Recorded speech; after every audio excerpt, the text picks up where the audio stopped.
सचमुच में बहुत बहुत बहुत मेहरबान है।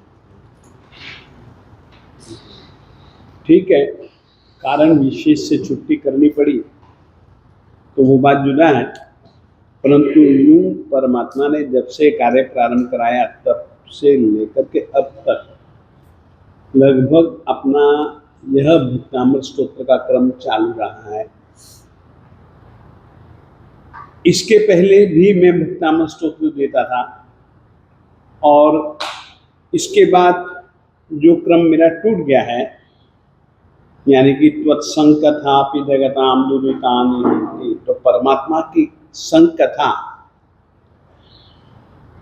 किस तरीके की होती है कि उन्होंने अपने जीवन को कैसे कैसे व्यतीत किया, कुछ जो वर्णन प्राप्त होता है उस वर्णन को अपन लोग कह रहे थे।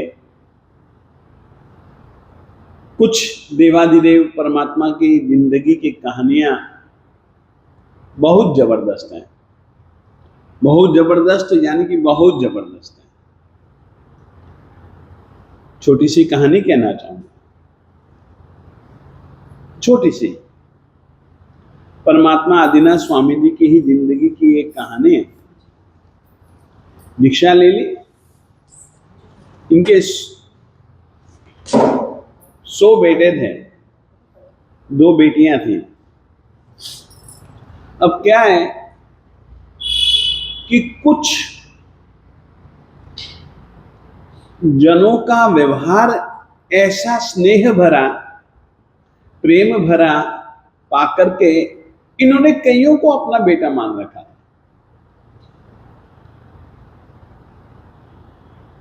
अवसर आया तो इन्होंने, उस समय तो ये एकमात्र राजा थे सारे के सारे भूखंड के, तो इन्होंने अपने राज्य को 100 लड़कों में तो दिया ही दिया, परंतु इसके अतिरिक्त जिनको भी ये अपना मान करके स्वीकार कर चुके थे उन लोगों का भी हिस्सा करना ये भूले नहीं। तो उनमें से 2 जन, कच्छ और महाकच्छ नाम के जो 2 लड़के थे, वे जिस समय मालिक वर्षिदान दे रहे थे उन दिनों में वे वहां थे नहीं, वे बाहर कहीं गए हुए थे। तो उन्होंने भरत को कह दिया कि जब वे आए तो उनके लिए ये हिस्सा मेरी ओर से तूने दे देना। ठीक है, वे लौटे जंगल में। जब जंगल में से लौट रहे थे तब कच्छ महाकच्छ के पिताजी जो थे, कच्छ महाकच्छ पिताजी का नाम है या बेटू का नाम है मुझको पक्का ख्याल नहीं आ रहा है। हाँ, और वे बेटे थे कच्छ महाकच्छ के। नमी विनमी जब लौट रहे थे तब उन्होंने अपने पप्पा को देखा, अपने पिताजी को देखा, उनकी जटाएं वटाएं सब बड़ी हुई है, क्योंकि परमात्मा के साथ में 4,000 लोगों ने दीक्षा ली थी और वो ये कहकर के ली थी जो इनका मार्ग वो हमारा मार्ग। परंतु मालिक तो मालिक हैं, मालिक ने दीक्षा के समय ही मौन स्वीकार लिया था, वो कुछ बोलते ही नहीं थे। और समस्या ऐसी अटक गई कि वो जो 4,000 जिन्होंने दीक्षा ली थी उनको भूख लगी, तो उन्होंने पूछा परमात्मा से, साहब कैसे लाएं, कैसे करें? परमात्मा तो मौन थे। तो आखिर में उन्होंने सोचा वापिस जाना उचित नहीं और ये कुछ बोलते नहीं, भूखे रहा नहीं जा रहा, तो क्या करें? तो उन्होंने कहा इनके जो नियम वो हमारे नियम, परंतु हम खाने पीने के लिए कंदमूल इत्यादि खाएंगे, नदियों का पानी पिएंगे, नदियों के किनारे रहेंगे, ये तो बड़े लंबे लंबे विहार करते हैं, इनका तो अपने बस की बात नहीं है। तो उन्होंने परमात्मा का साथ छोड़ करके अलग से तापस, क्योंकि परमात्मा आदिनाथ स्वामी जी तपी थे, खूब तपस्या करते थे, तो उन्होंने कहा न कि जो इनका नियम वो हमारा नियम, तो तप के नियम को उन्होंने स्वीकार कर लिया और बाकी के जो नियम उनको भी उन्होंने अपनी अनुकूलता के अनुसार से पालना स्वीकार कर लिया। अब ऐसी स्थिति में जब वे नमी और विनमी लौट रहे थे तो उन्होंने अपने पिताजी को देखा कि अरे यार इतनी लंबी लंबी दाढ़ी ने ये क्या जंगली जैसा रूप। उन्होंने पिताजी को प्रणाम किया और पूछा कि आपकी ऐसी स्थिति, अरे आदिनाथ जैसे मालिक के होने पर आपकी ऐसी स्थिति, आप तो उनके प्रिय हैं।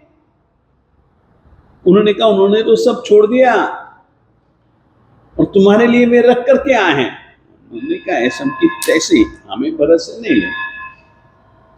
भरत क्या चीज होती है, लेंगे तो हम इसी से लेंगे। आदिनाथ स्वामी जी के पास में आए, वे तो ध्यान में खड़े हुए थे। उन्होंने सोचा ये जंगल में ऐसे अकेले रहेंगे, कोई पशु इनको काट खाएगा तो, कोई अंगरक्षक नहीं है इनका, तो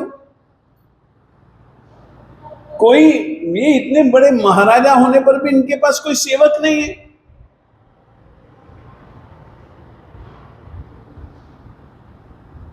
ये तो गलत चीज हो गई। हम इनकी सेवा करेंगे, हम इनकी रक्षा करेंगे। तो वे तलवार लेकर के परमात्मा के बाएं दाएं रहते थे। परमात्मा जहां कहीं पर भी खड़े होते तो वहां पर जाकर के जलबल छिड़कते ताकि कोई रीति हवा से, वैसे तो उस समय ऐसा होता भी नहीं था, फिर भी फूलों का ढेर, खुशबू, वो सब यानी कि इस ढंग से सेवा करते थे। और मगर मांग रखते कि साहब आपने हमको नहीं दिया, हमको दो, अब आप ही दोगे। धर्मेंद्र आता है और इनकी भक्ति देखता है, इनकी मांग सुनता है, तो वो कहता है देखो इन्होंने तो सब कुछ छोड़ दिया, ये कुछ देने वाले हैं ही नहीं, अब इनके पास है क्या, ये देने वाले नहीं है। मैं इनका भक्त हूं, तुम भी भक्त हो, मैं भी भक्त हूं। भक्ति करने के कारण से तुम्हारा और मेरा, हम साधर्मिकों का संबंध है। मैं तुमको देता हूं, ले लो। उन्होंने कहा तुमसे लेना होता तो हम भरत से ना ले लेते, हमें तो लेना इन्हीं से है, ये हमारे पप्पा हैं, ये हमारे सर्वस्व हैं, ये देंगे। तुम कैसे कह सकते हो कि इन्होंने सब कुछ छोड़ दिया, अब इनके पास है क्या जो तुमको दे। अरे नदी में से पानी सूख जाता है तो भी पानी ऊपर से नहीं दिखता है, मगर अंदर तो पानी रहता है, इसीलिए लोग खोद खोद करके पानी ले ही जाते हैं, है इनके पास। इस उत्तर से वो बहुत खुश हुआ, बहुत खुश हुआ। परमात्मा के प्रति इतना अंतरंग विश्वास, ऐसी अंतरंग भक्ति, उसने कहा देना तो है। तो उसने देवादिदेव परमात्मा के श्रीमुख में जबान पर रह करके दोनों को हजारों हजारों विद्याएं दी और कहा कि तुम दोनों जनों को मैं राज्य देता हूं, चलो तुम मेरे साथ। तो विद्याएं दी और विद्या को धारण करने वाले के कारण से विद्याधर वंश की स्थापना की और उनको पर्वतों पर जाकर के राज्य दिया। इस तरीके से परमात्मा की भक्ति अपने को फलती है। अपने दिल दिमाग में भी यही एक विश्वास हो कि मिलेगा तो यही देगा, किस रीति से मिलेगा ये भरोसा नहीं, मगर है तो सब कुछ इसका। यह एक विश्वास और यदि यह विश्वास पक्का होता है तो फिर भक्त आत्मा की जो इनका नाम स्मरण करता रहता है, जो इनकी भक्ति करता रहता है, नाम से मतलब परमात्मा के साथ संबंध बनाना। इतने लोगों के बीच में से अगर किसी बाहर से आने वाले व्यक्ति को धर्म धुरंधर से संबंध बनाना, उसने धर्म धुरंधर को पहले देखा नहीं और इतने जन बैठे हैं, उसको ये पता नहीं कि धर्म धुरंधर कौन है, तो वो धर्म धुरंधर नाम बोलता है ना, नाम, तो धर्म धुरंधर बोलता है। बोल क्या बात है, सीधी सी बात है। नाम उस आत्मा के साथ सीधा ताल मेल खाता और परमात्मा का नाम ही मंत्र है। देखिएगा श्लोक, देखिए ये श्लोक, त्वं नाम मंत्र मनीषम मनुजा स्मरन्तः। तीसरा पद, तेरे नाम रूपी मंत्र को हर पल याद करने वाले मनुष्य।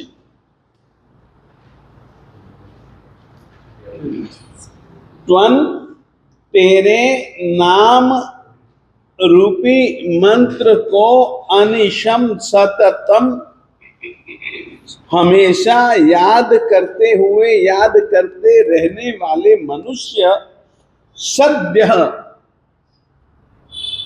तत्काल शीघ्र ही स्वयं अपने आप विगत बंध भया, बंधन के भयों से रहित बन जाते हैं।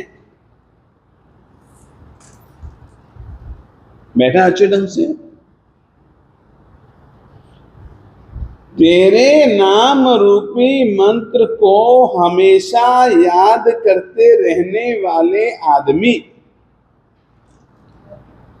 बहुत जल्दी यानी कि तत्काल स्वयं अपने आप खुद ब खुद विगत बंध भया, बंधन के भयों से मुक्त हो जाते हैं। अब बंधन भी कैसे? बंधन भी कैसे? आपाद कंठम, ये पांव कहलाता है, ये गला कहलाता है। गले से लेकर के पांव के तले तक, पांव के तल से लेकर के गले तक आपाद कंठम, पांव से लेकर के कंठम गले तक, आपाद कंठम, ऊरू मोटी मोटी, कैसे? मोटी मोटी, श्रृंखल यानी कि श्लाकाएं यानी कि रस्सियां, जंजीरें, वेष्टितांगा, उनसे लपेटे जा चुके हैं अंग प्रत्यंग जिनके, और गाढ़म, बहुत बहुत बहुत मजबूती से, बृहन, बड़ी बड़ी, निगृष्ट, निगड़ कोटि, बड़ी बड़ी जो जंजीरें, जो बंधन, ऐसों से निगृष्ट जंगा, उनका जो अग्रभाग होता है उसके कारण से निगृष्ट जंगा, जंगा का भाग जिनका घिसा जा रहा है, घिसा जा चुका है यानी कि खून बह रहा है, ऐसे तेरे नाम रूपी मंत्र को अनिशम हमेशा सतत याद करते रहने वाले स्मरंतः मनुजः आदमी सद्य तत्काल तुरंत ही स्वयं अपने आप, उनको कोई बंधनों से मुक्त करे ऐसा भी नहीं, अपने आप वे बंधनों के भय से मुक्त हो जाते हैं। ठीक है भैया? विगत का क्या होगा? क्या कहा? विगत, मुक्त, विगत यानी कि रहित, रहित, क्या था? बृहन्निगड। गाढ़म, बृहन्निगड। हाँ बृहन्निगड़, गाढ़म बृहन्निगड़, गाढ़म, वो जो जंजीरें है ना, निगड़, निगड़ कहते हैं जंजीरों को, बृहन बड़ी बड़ी,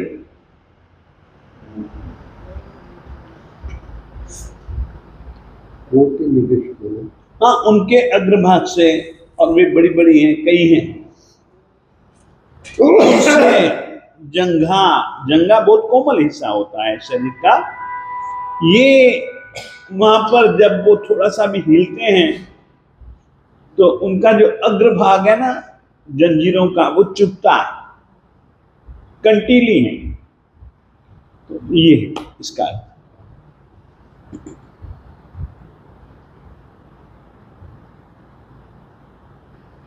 किसी को कुछ पूछना हो तो पूछ ले।